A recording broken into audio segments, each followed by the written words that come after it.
You ask Tiger to solve. This deals with linear equations with one unknown.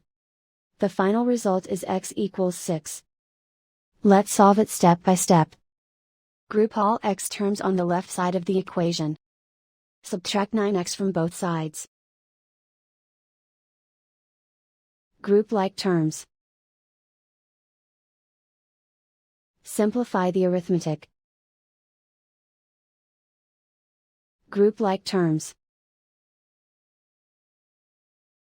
Simplify the arithmetic. Group all constants on the right side of the equation. Subtract 16 from both sides. Simplify the arithmetic.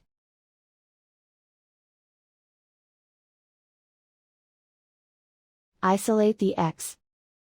Divide both sides by -2. Cancel out the negatives. Simplify the fraction. Cancel out the negatives.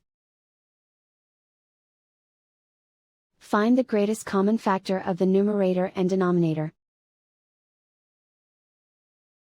Factor out and cancel the greatest common factor. And so the final result is x equals 6.